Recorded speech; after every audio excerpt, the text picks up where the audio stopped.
Thanks everyone for joining us for the second West Side Market Advisory Committee meeting. We have a lot of content to get through and a lot to discuss. But before we do that, if you don't mind just going around the room saying your name and then any sort of relevant affiliation. So I'm Jessica Trevisano, work for the Mayor Justin Bibb as the Senior Strategist for West Side Market. Amanda Dempsey. I work at Apple's Ice Cream, a former West Side Market manager. Hi, I'm Dave Abbott. I'm a new member of the advisory committee, and I'm a longtime customer of the market. I used to live in the immediate neighborhood, and just retired at the end of the year after 2 decades at the Gun Foundation. Carrie Carpenter, Huntington Bay. Melissa Corey, owner and operator of Saucy Song, over in Salt Lake Village. Vermont Wiley, owner and operator of a Dunes Spice Company. Tanisha Velez, the Fair Project, and a small business called Blue Fresh. Dan Whalen, I'm with Harbor Bay. We built the intro project across the street. Don Whitaker, owner of DW Whitaker Meats at the West Side Market. Amanda Shukray, I'm a vendor of Shukray Meats. Don Malone, I'm president of the Ohio Hospitals and Outpatient Centers for the Cleveland Clinic, and I live in the neighborhood. Jason Russell, I'm in charge of operations and leasing at Tower City. Tom McNair with Ohio City Incorporated. Water is back there to the left. Coffee is in the small conference rooms. Restrooms down the way on the left. Wi-Fi password. Thank you. Ted Spitzer with Market Ventures, Inc., consultant working on the project. Great. Let's jump into it? Let's go. Let's jump into it. All right. All right. So this is the topics we have for today. Really want to get to the vision, values, and mission piece. So I'll try to get through some of the other work, but I think it's really important. So, as we discussed last time, working on 2 elements. One is this master plan for the market, to have a business plan for when the nonprofit takes over, and also on the transition assistance to get to the place where the city can move over to the nonprofit. So as part of our work on the master plan was a whole bunch of research. So I'll go through some of the findings of that. Oops, wrong button. So I showed this last time, so I just want to show we're kind of still on track. It's still early, in the process. So we're now in the beginning of October. So working on the transition strategy. There's been some grant applications that Jessica can talk about. We're jumping into this mission, vision, values element of what is this nonprofit going to be all about. And then we'll, you can see the rest. So I just want to keep showing this every time we meet to see where we are on the schedule. Again, we're working towards this notion of transferring next fall. And so far, there's nothing to discourage us from meeting that timeline. I'll let you take over this. Sure. So before we jump into everything else, I wanted to talk a little bit about communications and some community engagement that we've been working on. So you'll probably see Doug Tretner is going to do an interview with Ted tomorrow. So we'll have, he wants to cover the transition. And so this will be sort of an initial talk. And then hopefully Doug will continue sort of following this transition. A couple other reporters are similarly interested in following along. We have a communications plan that sort of follows this transition. So internally in the mayor's office, we have sort of these benchmarks of, okay, phase 1 is done. This is when we should put out a press release. When we file the articles of incorporation, a joint release with the new nonprofit, those sort of benchmarks to go through so that we just have that internally so we keep on track of everything and have these outward communications. And also communications with vendors. So we've sort of identified all of the various audiences that we need to make sure that we're touching on for each of those benchmarks. I send regular vendor emails, so that's one way that I shared these videos, these recordings with vendors so that anybody who's interested in what we're doing as an advisory committee can follow along. So following this, once it's uploaded, all the vendors will get a link to this video, can watch, ask me questions, give us feedback. I will be attending the Ohio City Inc. community meeting in a couple weeks in October, where I'll give sort of a 10-minute overview of the transition, what we're doing with the market. Ohio City residents and stakeholders are, of course, very curious to know what we're up to. And then another development that I wanted to just touch on quickly is I submitted a proposal to PNC for support of a series of community conversations that I might be reaching out to some of you for support on as we go through. So what that'll look like is starting in early 2023, 7 or 8 sort of public conversations, hopefully in partnerships with other groups and entities, where we can bring people from other public markets to talk about sort of the value of public markets, what their markets do. The hope is to have sort of like an architecture and history talk for all of the people who are interested in sort of the historical significance of West Side Market. We want to have a conversation around, women entrepreneurship in the West Side Market, where we can bring some panelists from the market to talk about what, women's entrepreneurship is like, and how West Side Market can be a conduit for all of these, important topics that we know the nonprofit is likely going to, talk about and be focused on. We want to just start to introduce all of those topics now, sooner than later. So we'll be doing that throughout 2023, hopefully. I think if there's people have other ideas or thoughts. Oh yeah, if you have other, this is the initial proposal of things I came up with. If there's anything else that you think we should talk about, or yes. I met with Dan Wolfberg yesterday, and he asked about maybe the city could host a tour when they go out to community tours. Great, love that. I would mention it to you. Thank you. Yeah, I'm hoping City Club, I haven't approached Dan, but I would love to do a panel of, yeah, I would hope so. I think it sounds really cool. So so hopefully this gets funded and we'll be able to bring some really interesting speakers to Cleveland and keep West Side Market in the news and in the conversation. Yeah, and if you think of anything else you want us to cover, I'd love to hear. Again, I think part of the idea is to bring markets that have successfully transitioned from publicly operated to nonprofit operation here, so people can question, learn from their experience and hear about what worked well, what didn't work well. That's all part of the work. Thank you. All right, so there have been a lot of studies of West Side Market. I had a great conversation with Tom about some of that, because he's one repository of a lot of these. So I can't claim to have read every word of every one yet, but he luckily pointed me in the direction of some that he thought were more important. But I am trying to be familiar with all these studies and what we can learn from them. So the idea is not to repeat research or work that's been done already, and of course, to learn from the past. So I have delved into some more specifically. The one that just came out most recently was the one that Tanisha worked on, right, with David O'Neill, and I think there was some really valuable information from that one. So I think you've been sent this in advance, so I won't go into a lot of detail. But there are some really good ideas. I think, to me, one of the most important ones was, the one I highlighted at the very end, which is this interest throughout the community of supporting entrepreneurs and thinking about how the market can do more of that, as we have this opportunity to fill up vacancies. To have a more diverse product and owners in the market is certainly part of it. And he ended the report saying we should create a master plan. So that's, of course, what we're doing right now. So I think that, the work that the master plan is very much building on some of the work that was done previously. And there was some research there that, again, was very helpful. Some wasn't done, which is what we have recently completed. The other one I think was really helpful and interesting was this recent Ohio City retail strategy, and talked about some key neighborhood trends, which are all very positive for West Side Market, about a growing population, growing wealth, growing educational attainment, very strong connection generally between educational attainment and shopping in a public market. So that was a really good thing to see. And the highest growth in casual eateries and restaurants, which is, I think, a thing that has been identified as high potential for additional vendors at West Side Market. Look at national trends, this demand for retail-tainment, kind of what what the market is. People go there for the experience as well as for the product.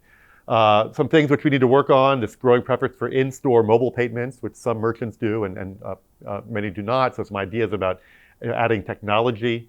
Again, this national trend of people eating out more, although that was somewhat disrupted by the pandemic. It will likely come back. And how the market positions itself to take advantage of that without losing its core grocery function. And some things that report did in terms of the neighborhood interest, particularly that's relevant to the market, is around making the parking more efficient. I've heard that repeatedly from merchants about getting rid of the gates and other things we can do to make the parking lot better, that there is better safety now than there was, opportunities for kind of improving quality and mix, which is, again, something that we're interested in affecting in the market. And then high demand and more room for ethnic restaurants and groceries, which again, the market is well positioned to attain. So good information from that report, and I think the market is really well positioned to take advantage of all those trends that were identified. One thing that I spent a lot of time doing in August when I was here, and which I'll do more of this time, is sitting down meeting one-on-one with market merchants. And we had 32 interviews last time in August, where Hugh Boyd was here with me. You met him last time. He and I sat for about 45 minutes with all the merchants who wanted to meet then.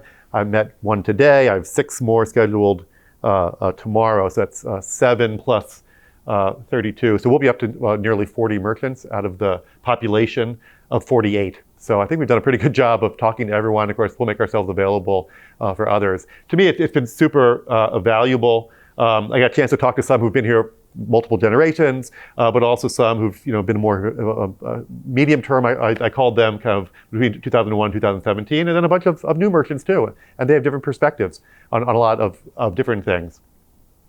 So I get to learn firsthand about their businesses, their concerns, their ideas. I think it's also really important they got to know me and Hugh a little bit, because a lot of this is about trust, right? At the end of the day, they have to believe that what we're proposing, hopefully they'll believe that what we're proposing, is good for them. And so starting to develop those relationships, I thought was very valuable part of this. So we talked about sales trends. We talked about what they saw, the big issues with the facilities and the equipment, things they like to see changed. Talked about the schedule of the market operation, something they do for marketing, and then some of their perception of the major challenges and the opportunities. So some of the kind of big topics and some of the conclusions. Well, first of all, there's lots of variation of perspective when you talk to that many people. But I think we've gotten good clues about how the physical infrastructure works, what the big problems are. It very much aligns with what we see as the issues around the basement, around the heating and air conditioning in the building, around some of the display cases are problematic, on the elevators, electrical capacity, all things that we've identified and will come up with proposed solutions for in the near term. Some issues around market management that we want to make sure that the new management can address. Around sales and operations, this overall concern, this decades-long trend, the market is not what it was. And, I have the picture from the old days when it was just jam-packed, and it's a bit of a different world now, of course. But some merchants did report higher sales during the pandemic, and were able to take advantage of some opportunities around that time. So it's interesting to hear that mix of experience. Seeing more tourists, the challenge of finding employees, as we talked about changing schedule, there's this big reality about, can you find more employees to work? So that has been certainly a challenge for many. One thing which a little bit of concern to me is how much merchants solely rely on the market as their sales avenue. Some certainly have wholesale, do wholesale, and they look to off-market sales. We often like to see merchants have multiple legs to their stool, their business stool, so they're not solely reliant on one stream of income. And we have some ideas about some physical improvements to the market that might help facilitate that for those merchants who are interested in expanding their base. Oh, you hit it? Okay. I was trying to adjust the chat, but. Oh, okay. And if you're chatting us, I can't see it. It's going to be too tricky. The operating schedule, again, lots of different opinions about that. Some are perfectly happy with the way it is now. Some want to see more days of operation. For many people report Sunday being their busiest day. Other people, these are small independent businesses. They like Sundays off too. And that balance of lifestyle and supporting owner-operated merchants, and some of the kind of realities of how people shop today. So that was interesting to talk about. And for some, talked about that just having more hours, they don't perceive that being more income, that they see more hours just being more cost. So that's an interesting perspective, and one obviously is very important if we're going to talk about having additional hours or changing the hours in any way. Get pretty clear that everyone, or most everyone I talked to, saw the need for more seating and eating areas. They want to see more product diversity, including more prepared foods and alcohol sales, but don't want the market to be a food court. So that message is loud and clear. Nothing I would ever propose to turn the market away from the core grocery function that it has, but a belief that there's room for more, and I certainly believe that that's possible as well.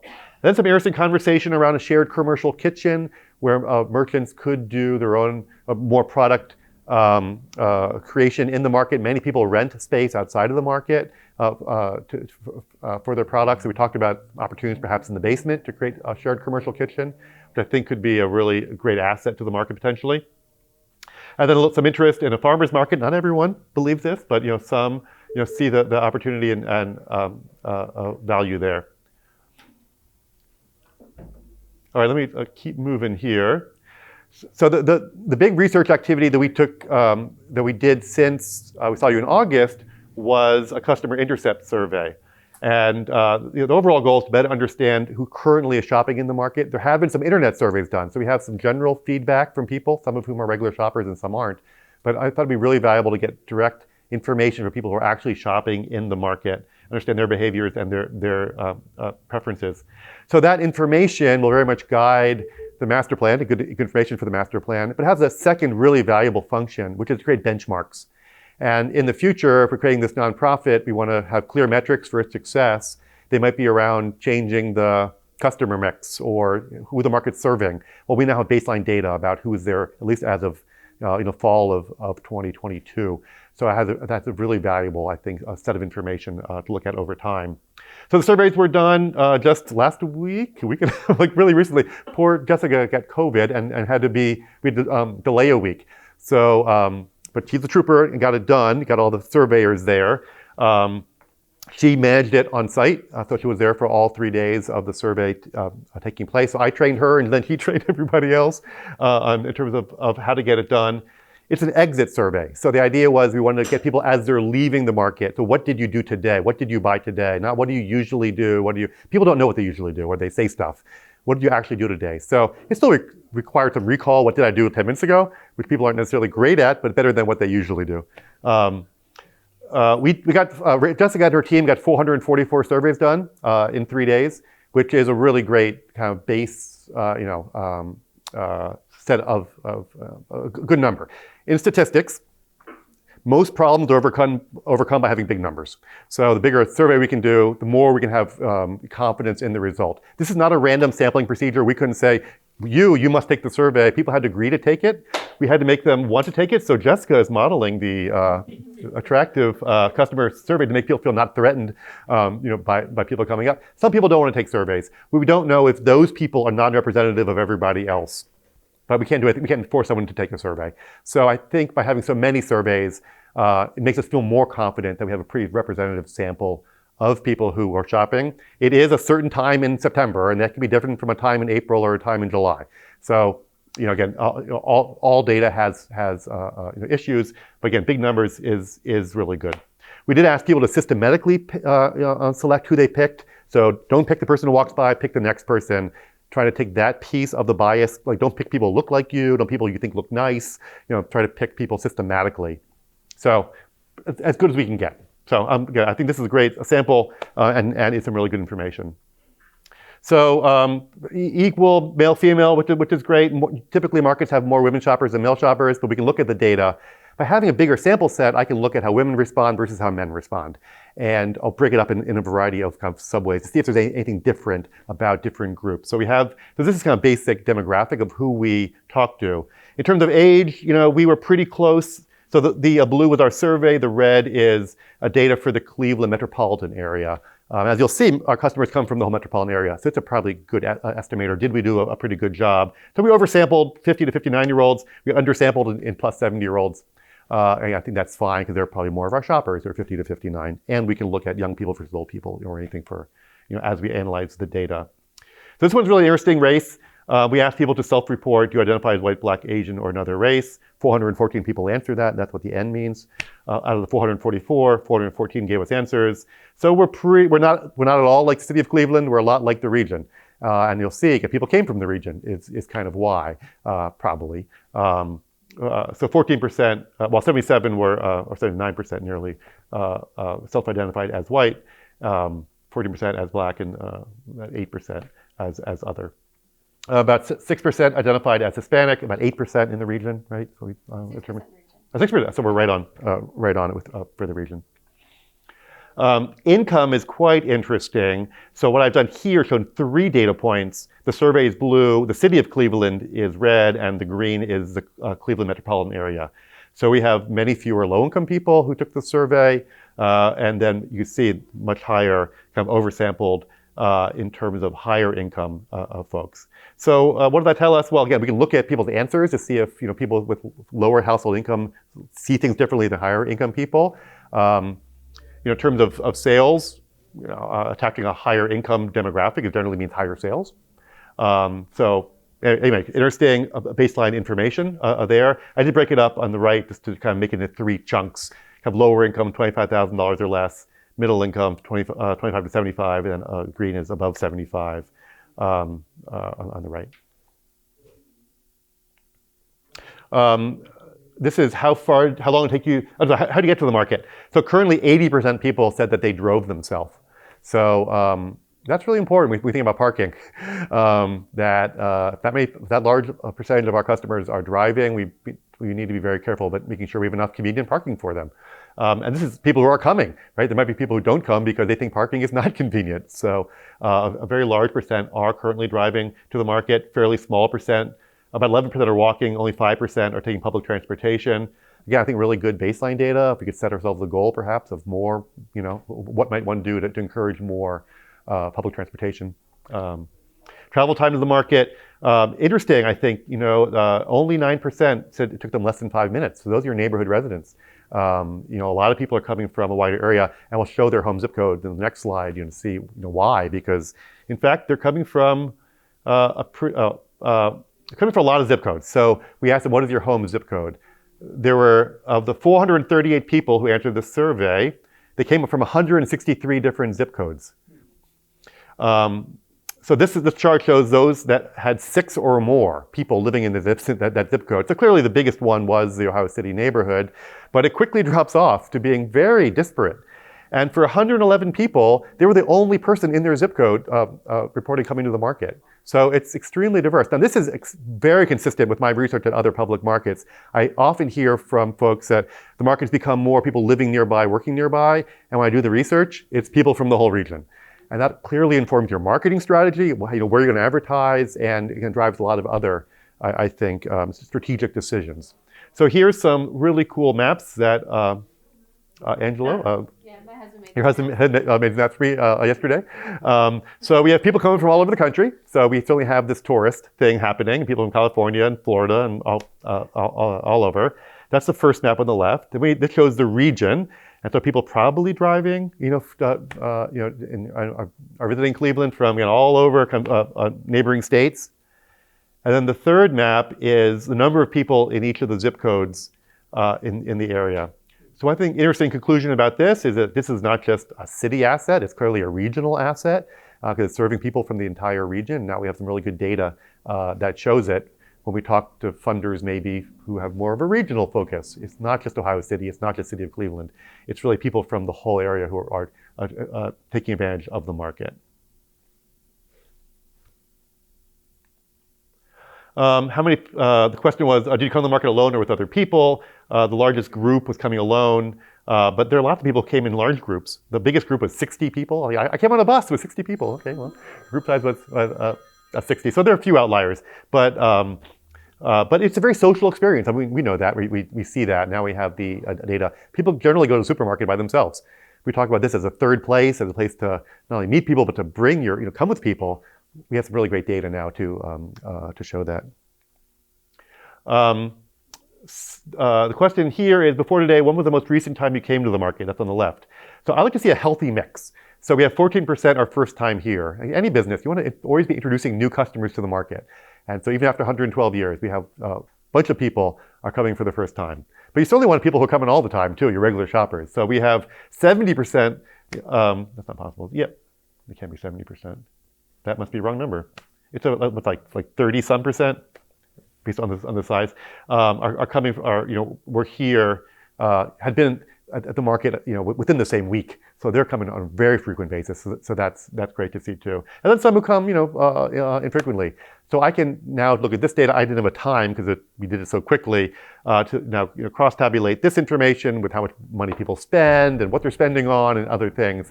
Again, really helpful when we think about our marketing strategies and other things for the market.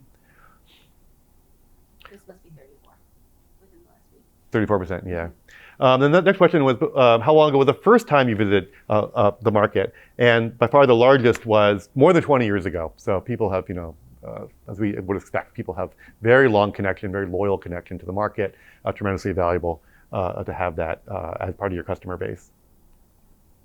Then we asked a question about their purchasing. Did you make any purchases today? 96% of the people said they made a purchase. Counting everywhere you made a purchase, how many different vendors did you buy from? That's the chart on the left. So most people bought between from three or four vendors. This number lets us calculate average sales per transaction. So that's why I asked that question. Then we asked, did you buy any food while you ate in the market? And then did you buy any food to take home? So 42% bought food to eat in the market, which I think is pretty interesting given that it's a fairly limited amount of food to eat in the market. Typically we see much higher percentages than that. And obviously if we introduce more prepared food, we would see a higher percentage. But 94% were buying food to take home, to take away, which is awesome because we want the market to be obviously a place for fresh food purchases. So then we asked, counting everything you bought, how much money did you spend when you ate in the market? And then separate question, counting everything you bought, how much money did you spend on food to take away or take home? So 179 people said they bought food in the market. They spent between $1 and $75 with an average of $13.93. And the people 393 people said that they bought to take home between $1 and $350, average of $59.79. And then I added those two together for their total sales.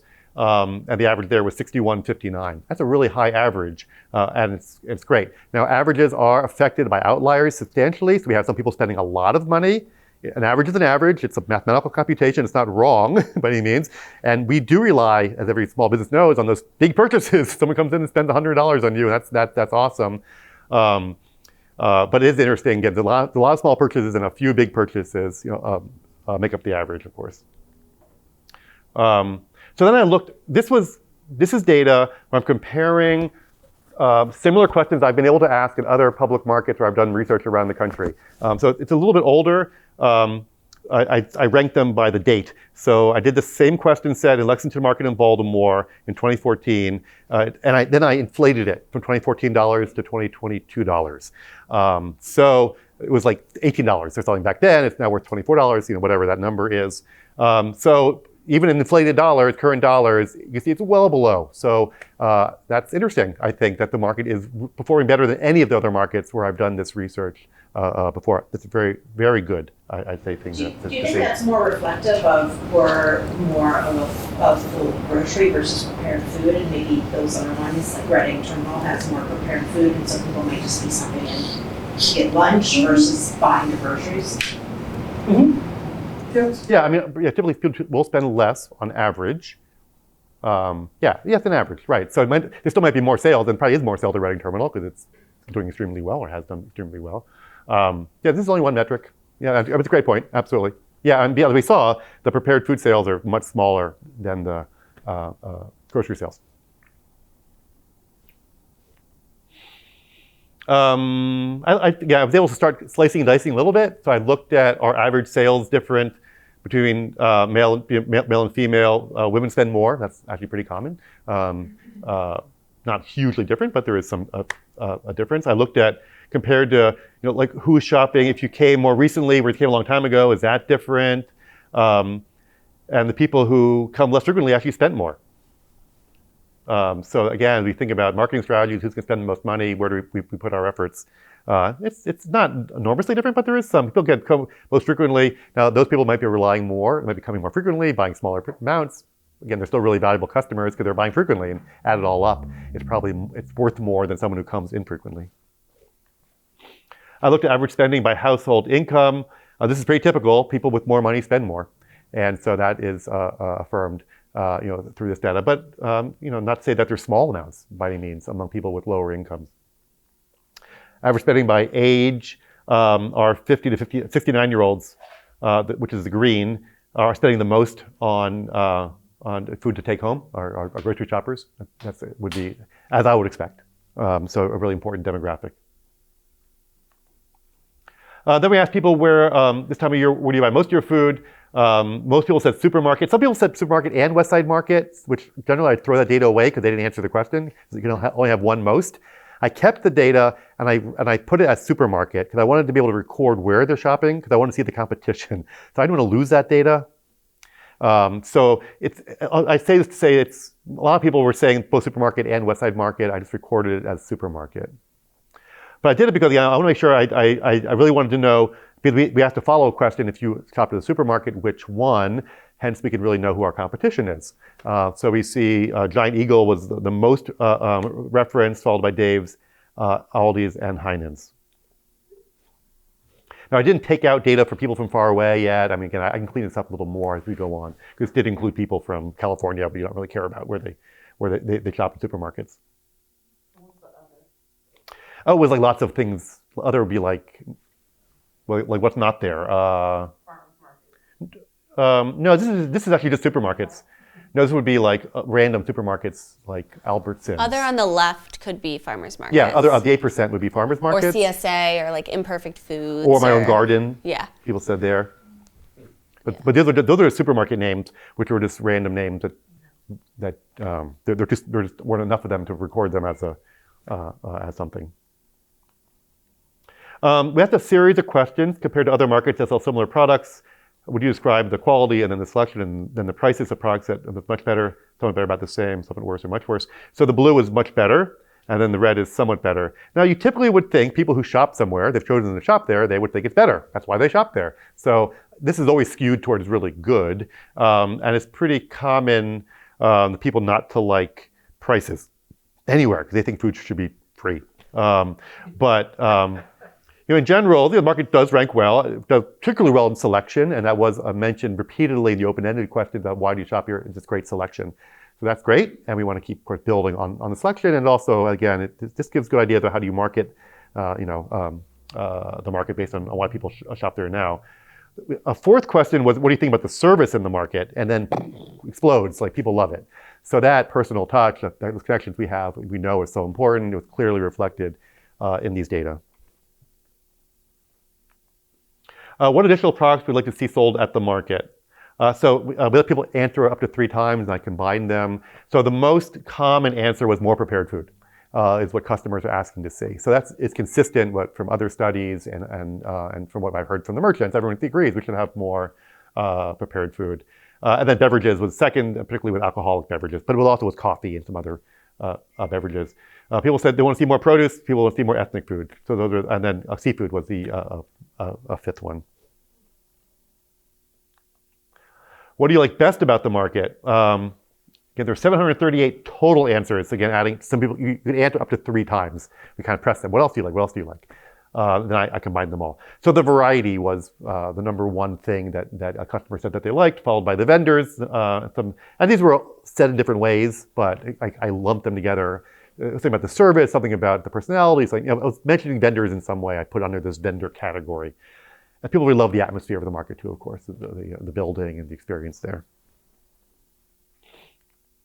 What things would you like to change? Number one thing, more vendors, and people notice the vacancies and they want to see more variety. A lot of comments about updating the market, a lot of comments about seating, a lot of comments about prepared food. So those were all, I thought, right on what we're doing. So it's a very consistent with what we hope to accomplish. Yeah, I mean, they're all different things. Like, it's too hot. It was like they were like building facility related, kind of things. I did have a separate one for cleaning and maintaining. I think people also have heard about the building updates, and they were kind of affirming that's a good thing. Like somebody was like, "Get the building updates done." So it was kind of said in a way that was critical. So I interpret that to mean building updates, like get it done, right? So it was all those. Yeah, I mean, these are 500 people giving their opinions, so we can imagine there's a variety of ways it was said. I did my best job to group them in a way that we could interpret the data and hopefully, to help set priorities and, gain some meaning. So this was this is a different data. This was this online survey that was done 3 years ago. 1,100 people took this online, and we did a quick Wordle, right? So just like to bring out what were the words people said in this online survey. It was an open-ended question. There was over 1,000 answers. It's kind of mind-blowing information. This is a very fast way of pulling out things that people said. We don't know when they said produce a lot. We don't know if they meant produce is. Well, the question was, what do you least enjoy about the market? So assumedly people were criticizing produce. So we can perhaps, and I heard that from people, different people have said the produce is a problem. It's not consistent. Many people in the survey, the Intercept survey, said they come for the produce. So some people still like the produce. They shop for the produce. So I don't want to paint it as all bad, but we put this here because we thought this was interesting to capture people who are not shopping at the market. Assumingly, some of those 1,176 are not, or were former shoppers or not current shoppers. This was the online survey. I don't have access to the data to like separate shoppers from non-shoppers. Maybe we do. We could look at it differently. But anyway, a little bit interesting. We asked people about told currently the market's open Monday, Wednesday, Friday, Saturday, Sunday. To meet your needs, what days would be most convenient for the market to be open? This is the first time I've asked this question because it's very specific to West Side Market. I didn't like the way it was executed. I think most people said it's fine. Like, I don't care. Like, we're here. It works for us. Maybe this is the representation of how they really feel. If I was a shopper, I'd say every day, because that's most convenient to me to be open every day. So I was a little surprised that we didn't see more variation. A lot of people, though, were very supportive about, I'm here to support the vendors. This is what the vendors assumedly want. This is fine. So I thought this was an interesting answer. I'm not sure it really reflects everyone's true idea that what will be most convenient to them. But I don't know. This is what they answered it. And hours did come up in the 20, like in the Wordle, like of the top some responses. Yeah, like hours is one of the ones that came up, yeah. and something that we've heard a lot. Yeah. And then in terms of the preferred opening time, again, I think most people just said it's fine the way it is, or I don't, this was getting near the end of the survey. I think maybe they were getting tired, but there was some opinion about being a little earlier, being a little later. There was a little bit more preference about open later hours. But not, again, most people just said 5 is fine. Again, these are the current shoppers. They've adapted perhaps to the market's current hours. I thought I would have expected there to be more, but maybe there's not. Maybe they're perfectly happy. All right, that's the survey results. Has anybody ever done or contemplated a survey that reaches non-customers, people who you would like to draw in and find out why they're not? Well, that was the idea of the internet survey, I think. That was done a couple years ago. We decided not to make that part of the current master plan work because it's been done fairly recently. I would have asked different questions than were asked in that survey, so we kind of are living with that data. And it's hard to reach people who don't shop, right? Who don't have an inherent interest in it. But you could go to Dave's or other places and find out if there's a market. It's a whole new set of work, but it would be interesting, maybe valuable. Especially with our farmers markets that are on public transportation lines. I think it would be great to interview those customers. Mm-hmm. I know you were involved with the O'Neill study. I mean, that was somewhat the interest of, I don't put you on the spot, but. We wanted to do a survey out. I think we did the Cleveland Foundation, like their conversations, where we were in different parts of the community of Cleveland. Like one was hosted, one was hosted in the Clark Fulton community, one was in the Brooklyn, like out in the east side somewhere. I wasn't a part of that one.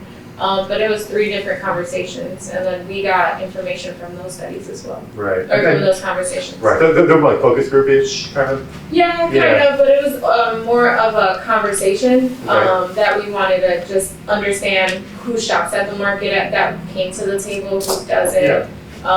It was a lot of great information. Yeah. I think that's something that's missing is like, why aren't people shopping at the market versus like, your ones that do shop at the market. Yeah, I think, again, I kind of especially ran through your region map, right? Yeah, like you're showing all these opportunities or missed customers because you're not gathering that data to understand why don't they come here. Right, again, I mean, I think the goal was to rely on recent studies that have asked those questions and try to have that inform the master plan. We do have, as part of our work, some focus group opportunities. And we decided to not decide how to use that research yet until we know what the questions we want to ask and to whom. And so I think this group maybe can help inform what are the big missing research questions. What input do we want? I find focus groups best if they're responding to an idea or something rather than just kind of a random, why don't you do something? It's more like, here's an idea. Does this work for you? Will this excite you? And so my thinking was, let's get a little further into the master plan, have some ideas to test, and then use those focus groups to say this or that, like which ones, or have some variations or some options that maybe I would mean, be just more another valuable. thought, like, there's so many events going on in Cleveland all the time, like in different parts of the community. Like, if somebody can have a table at one of these and just have like maybe a 5 to 10 questionnaire or something like that to gather that information, I think that would be a lot helpful for what we're trying to accomplish here. And just to follow up on that, like the question that was asked is what you least enjoy, not why don't you shop there, right? And I know it sounds like counterproductive and counterintuitive, but like there are people that don't shop there for very specific reasons, right? And like identifying what those are, especially if you're at a festival where you're gonna capture those people who maybe don't know it's on a bus line. Like it's so random, like thinking of those pieces of information that would really help target those communities so that people know that it's accessible. One question I have, and you could probably slice it up as you did the survey on Wednesday, Saturday, and Sunday, is to understand what the responses were on each day, because I'm sure the vendors know better than anybody the different shoppers on each day. You know, like, oh, Monday's tourism day, they're not buying my stuff, you know, but Saturday, grocery shoppers are here. Yeah, well, again, great point. Yeah, we have the data, and we have the statistical capability, and we have big enough numbers to actually look at and have some confidence in the results. Because I would imagine the zip codes further out, they're coming Saturday, Sunday, maybe not Monday, Wednesday, Friday. But that's also an opportunity of how do you get, you know, residents closer. Folks. One thing we know, I don't know if we talked about this, there was a big concert the Tuesday before that Wednesday. It was like a 9 Inch Nails concert that a lot of people came to town for and then stayed and visited the market right after. And so I wonder if some of the further out ones are also for people who came in for the concert and then, because anecdotally a lot of people are like, oh yeah, I'm here for a concert and I wanted to swing by the market. I think that was a Boston, wasn't it? Yeah. It was 9 Inch Nails was a Boston, wasn't it? They came in their shirts. Yeah.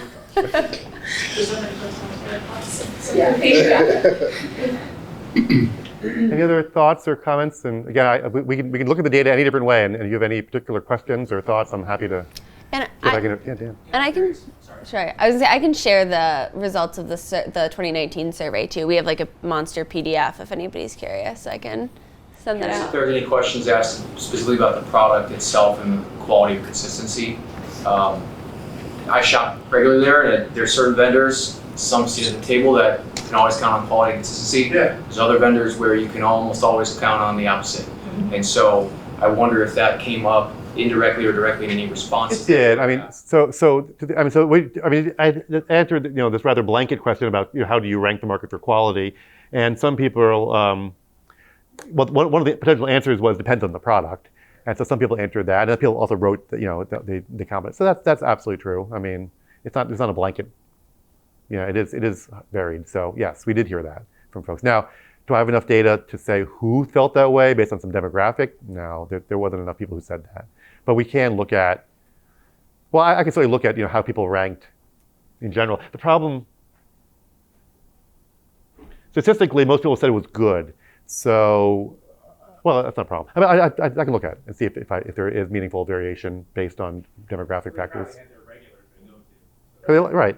Yeah. Again, these are people who are shopping. Right. Yeah. These are people who are shopping, and they have got the choice. We know that, which is great. So they clearly are not shopping at. I mean, they said many of them they shop at 3 or 4 people out of, right, a lot. So they're not going to everybody by any means. I mean, I think the most was 10 maybe, which is a lot of stops when you're shopping. But again, most customers only we have the data. What did they say? The 62% were 4 or less. 10% had 7 or more. So they are clearly picking who they like when they come to shop. I do think there might be something to be said on that as far as like the future of marketing, because of, again, identifying the people who don't come because of Cleveland is terrible about kicking its own people when it's down, and like when the produce vendors were really screwing up over there. Like every news coverage, every time you turned it on was about the West Side Market and the crappy produce, the West Side Market and the crappy produce, and like that is just drilled in everyone's head. Yeah. And to this day, if you ask somebody about, Boutros, I shop with him, and if I say he's in the main aisle, I don't go down the main aisle. I only do that backside. And that's definitely something we need to consider about is as we're figuring out how we're gonna say like, hey, because like these guys suffered because of, right? Because like no one's gonna come if they can't do a one-stop shop. I agree, man. It dissuades people. Like we get a bad batch of blueberries or something because they're on the verge of and then then you just associate that with the whole market being poor quality, and I think it's a problem. Or that people still associate the back half of the hour with it. Yeah. Yeah, you That's know. a long time that people are still making the decision to go to that shorter part of the hour. There's only 2 vendors there. Right. Right. There's 3 with the Yeah. honey Well, I thing. think- Yeah, I know, it's like the It's just crazy that like how negative sticks out always, right? Yeah. Well, I think altering the produce is important, right? And there are various strategies we'll think about and talk And about. changing that whole image. Oh, yeah. Just changing that image. Like you Yeah. said, it's, Well, it's in people's heads. Yeah. You gotta blow it up. And, That might support some more see them there. substantial changes, Bought yeah. that product. Yeah. but that could be fixed. It's also interesting that one of the biggest pros that people say is the variety, and one of the things that they're seeking most is more More variety, yeah. So yeah. how do you? Well, yeah. Well, I mean, there's room for more variety, so that's good. That's good. We have vacancies. So. Great. Well, thank you for that feedback, and hope this was illuminating and definitely helpful for the strategy development for the master plan. Okay. Next topic. So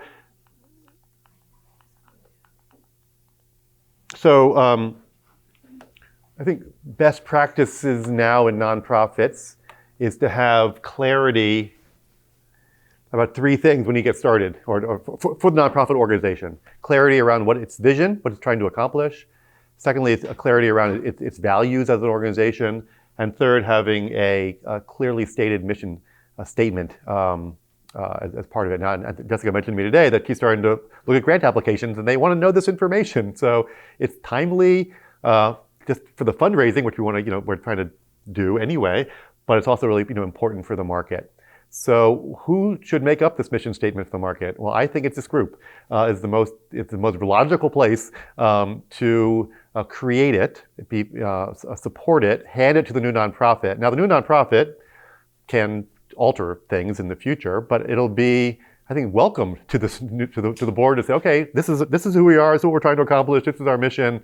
Let's get at it. At some point in the future, they might want to alter it, and that's an appropriate thing, I think, for nonprofits to reflect on their mission. Do we have to change as we operate and learn? But I think it's a really important piece of establishing the new organization is doing these things. So while I can help that process, I don't want to do it for you because that's not coming from this group, this really wonderfully representative, I think, entity will be an appropriate way of making this happen. So I did want to share, hopefully people had a chance to look at some mission statements from some other markets, so you can kind of get a sense of what other markets around the country have done with their mission statements. There's definitely overlap. So there's some 3 of these are historic. Grand Rapids was newer. The historic ones also talk about the historic and wanting to preserve the history as part of their mission. I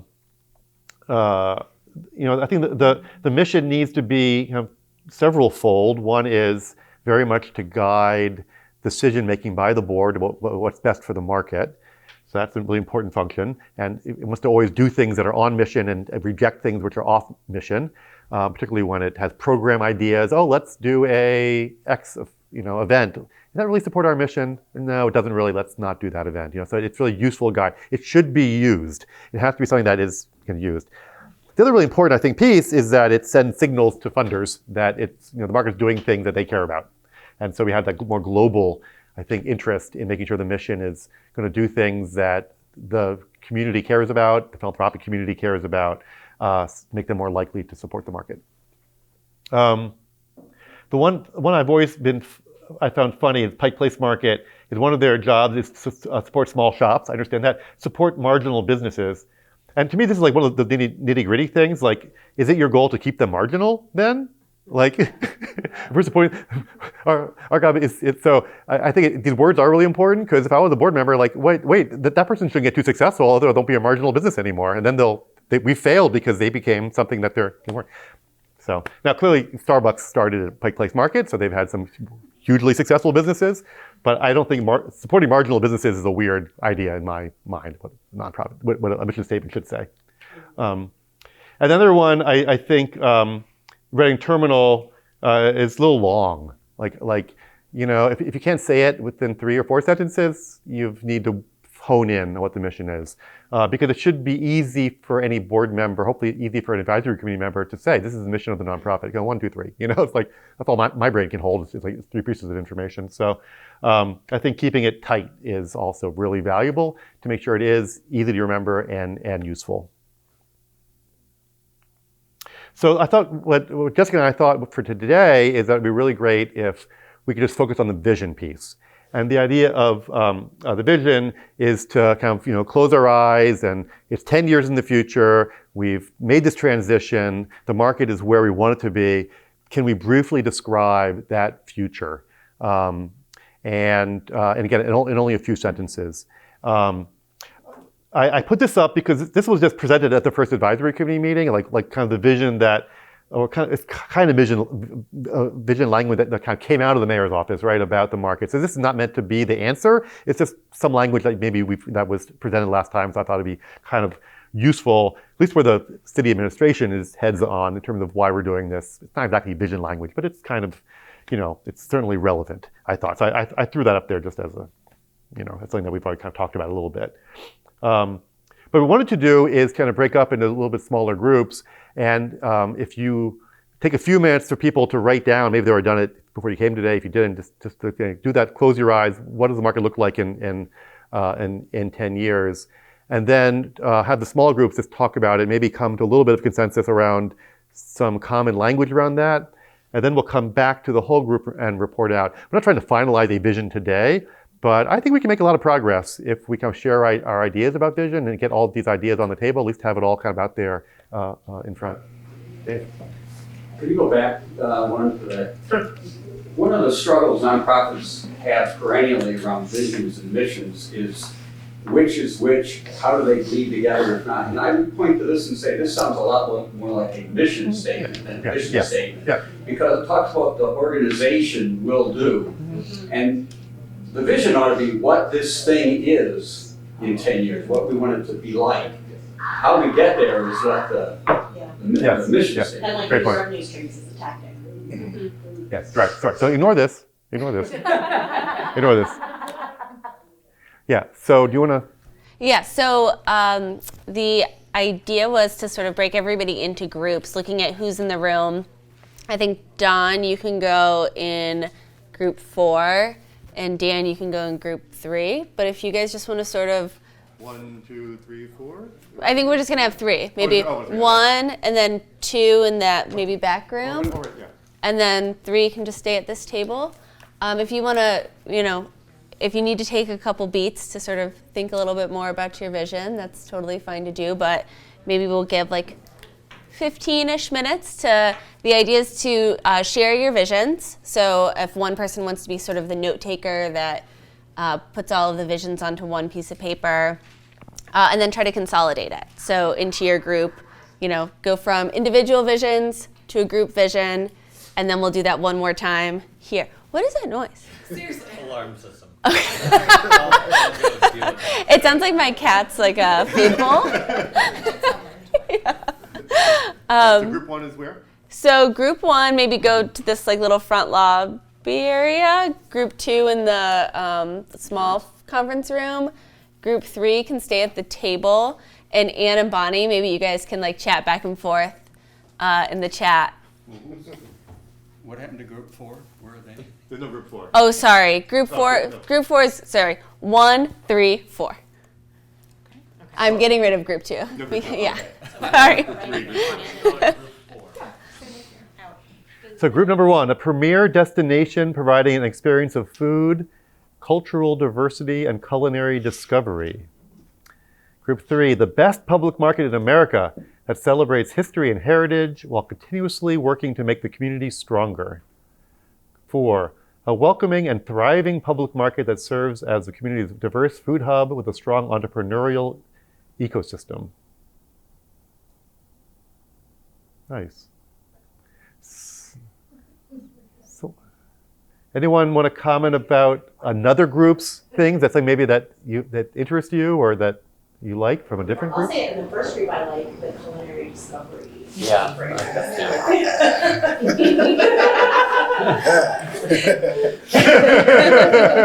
then in group 3, I like heritage. I like that. Yeah. And in group 4 and honors, my favorite word as well. Okay. One word I don't see there is wellness, or like something about serving as an important. Is that important, do you think? This notion of wellness. We want them all to get ready. Good for you. This is a meet to say those things. Yeah. Please look us not down with wellness. I mean, I do Oh, see with like Metro and like Cleveland Clinic and UH, if they were ever to be like part of our sponsors and funding and things of that nature, to have some sort of like providing access to, you know what I mean? Like there's a way to say like try to like the healthy prescription. nutrient dense foods. That's the word I was looking for. What is it? A prescription for health or? It's just a word with too many meanings to it. You know, it just doesn't. It's hard to grasp. Mm-hmm. It can be emotional wellness. It can be physical wellness. It can be community wellness. It can be so many things that it's hard to fit it in a division. I think. But you could add, you could vary it, get to the same idea by adding, like, if you adopted something like to make the community stronger, healthier, and more competitive, or something like that. So it gets at the wellness idea. Well, health, yeah. Well, I mean, I think the food access, I heard some group talking about food access as being really important. That's a wellness health issue, I imagine. And people seem excited about this culinary, or demonstration kitchen, teaching kitchen piece, and that gets to a wellness, I think, element. What about, I mean, we focused a lot on the people in the market, and I brought up a little bit, but what about the setting itself, like the building, and there's history, and I think that was a question I had about the vision statements, is how much of it has to be directly stated versus can be inferred through some of the ways that you're putting words together in a sentence, you know? Well, yeah, I mean, I think, well, again, if I close my eyes and imagine the market in 10 years, a lot of it is like exactly the same, right? Because it's such a beautiful building. I wouldn't want, like, you want to maintain it. You don't want to alter it. You want it to be clean, maybe. So I think this notion of history is important, and that's my vision is like, you walk in there, it should inspire at least the same amount of awe that it does today when someone walks in there for the first time, and so I think it.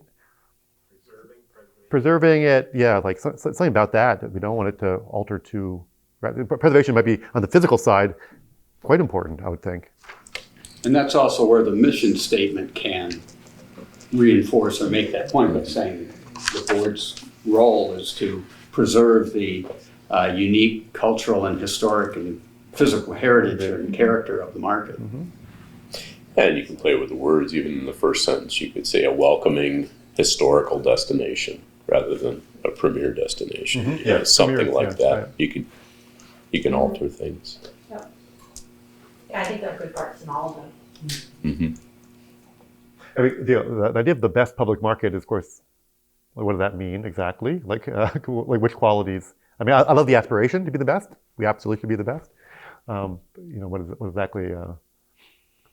I mean, I think it already wins for most beautiful. Cleveland is a very self-affirming town. Yeah, okay. Yeah. Oh, same time. Interesting. I think the question, there's no doubt the building is historic. As long as it's standing, it will be. It's more about it being first class in terms of the way it's kept, the way it's functioned, the way its infrastructure is maintained. And I think that is a piece that if you're talking about a vision, is what's going to help it compete against Whole Foods and Giant Eagle. Because when you ask people why, well, do I want to go shop in the place that has 86-degree temperature in July? Right. Or do I want to shop in the one that's got the AC, right? So I know it's a little bit nitpicky. No. But I feel like it can't just be historic. It's got to be first class, and it's already irreplaceable. We know that. Yep. But that was kind of the question I was getting at, the sense of the building itself. Food Hub, Group 4. Tell us what what did that mean to you, Food Hub? To me, it means that it's a hub of where you can get all of your different kinds of food, whether it's, butcher, baker, produce, or ethnic foods, or, it brings together 100 small businesses, right? So it's a hub of food businesses. Because Food Hub has been used at USDA and others to mean a wholesale transaction, a place like a wholesale market. Maybe not the right word. Yes, I mean, that's curious what you meant by it, because I didn't think that's what you meant. So Different audiences will interpret it. Yeah.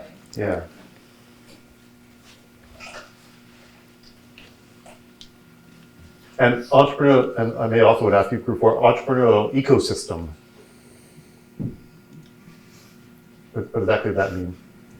What are you thinking about? We're trying to come up with, ecosystem is not the right word, but we're trying to come up with a way to recognize that we need to support all the small business vendors that are currently there while also supporting entrepreneurs coming in. So that word entrepreneur applies to any of them. But some way to say that the vision has strong small businesses. I love that word and the use of it because I think it encapsulates both the historical aspect and the forward-looking aspect, because most of the businesses that have been here multi-generations were started in the market. So they were all entrepreneurial, right? Mm-hmm. And it's also saying we're welcoming that approach to go forward with these other things that are going to be coming in and filling stands and adding diversity. And so I really like it. I mean, I think The word ecosystem or entrepreneurial. Yeah. I guess I was thinking the vision to me, well, at least, it depends. If the nonprofit is really successful, if this all works, it's a thriving group of small businesses. The ecosystem to me is more of a means, maybe, about getting with support organizations and all that. That's more technical, perhaps. The vision is all these amazing small businesses that are thriving. Any other thoughts or? I keep coming back to reservations. Mm-hmm. Yeah, that's what we were trying to do. Yeah. That's the word regional. Reservation. So we're gonna add those words. How would authentic, authenticity, is that? Thanks, John. It was great, thank you. Good to see you. I think that's been used a lot too in a good way when referring to the West Side Market as an authentic. Yeah. Just in reference to how it's still maintained. Right. So would that be a good addition, that word, to this vision? Something about authenticity? I like it. We actually, it kept coming up in our group. Yeah. I like it too. Yeah. And again, it's one word that is somewhat overused, but But it expresses the fact that it's not like going to a food court or to a mall or to a supermarket. It's a unique and uniquely Cleveland place. Mm-hmm. See, I was using the word unique before I used the word authentic. I'm sorry? I would use the word unique because authentic doesn't mean unique. You could say Whole Foods is an authentic organic store. Mm-hmm. I think Well, maybe it needs a authentic modifier. ties back to the public market aspect of it more so, to me, when I hear it, versus, I don't know that you would say North Market is an authentic public market, but in Cleveland, you would say the West Side Market is authentic, where North Market might be more unique. By authentic, do we mean European? Or I guess what makes a market authentic? Right. Yeah. That's okay. It still maybe operates or represents how it is now to closely tied to the past. Maybe it hasn't, for good or bad. But in this way, it's good. Let's get City running it. We touched on that a little bit. When this rendition of the market in 1912 was created, it was almost exclusively Eastern European tenants, right? It was German, Polish, Slovenian, Slovakian. It's not, that's not authentic anymore. That's not Cleveland anymore. That's Right. part of Cleveland. And so how is it authentic to what Cleveland has become over the past 100 years, right? And I think that's maybe where there's a lack of definition in that word. It needs to evolve. That's, Right. Along with everything that's changing. Yeah. I think that's always this tension, right? We want to keep on all the things that we like, the good. We know that history and the old ways are really good, but we also have to be open enough to alter that in 10 years to 20 years, and things do change, and so we have to. I think we want to be careful in the vision to leave enough room for change, but hold on to the essential elements. That's where our statement tried to get to. We didn't get there all the way, but it was like celebrating that history heritage, and I think the heritage is maybe that authenticity type of word. Yeah. While doing this other thing that is constantly paying attention to the world in which it exists and trying to find its place in it. How things are changing and making sure everyone is seen. Yeah. And do we need to be more explicit in terms of, again, this future? We walk in and there's more variation of ethnicity and race and other things. That need to be more explicitly stated. You think that? I mean, we have cultural diversity in the first one, so that I think that maybe touches on it. I don't know if you want to be a little bit more. Again, when you walk in the door, it's somehow more reflective of Cleveland. I mean, we need diverse somewhere because we're thinking about it not just in terms of vendors, but we're also thinking about it in terms of clientele and people who live next door. And those two things are interrelated. Yeah.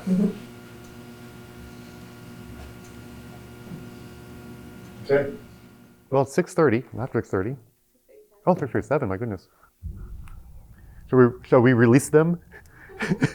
Yeah, so I mean, I think next steps are Ted and I will work on sort of compiling these into like one kind of cohesive vision, and then we'll also take a first pass at a mission statement kind of based on this vision, and then we'll share with you to kind of workshop probably virtually. So I think our next meeting of this group in person will probably be a couple months from now. Yeah. But we want to make progress on that mission and vision before we meet in person the next time. So that'll be the thing to expect in your inbox is a little bit more workshopping of this that we'll do. Yeah. And the other piece is we're going to think by the next meeting have ideas, suggestions for the board structure and representation, and again get this group's input on that before we move forward. Because again, our timeline was to get the board kind of underway by the beginning of the year, so we need to come to agreement about do we have the right essential structure for it.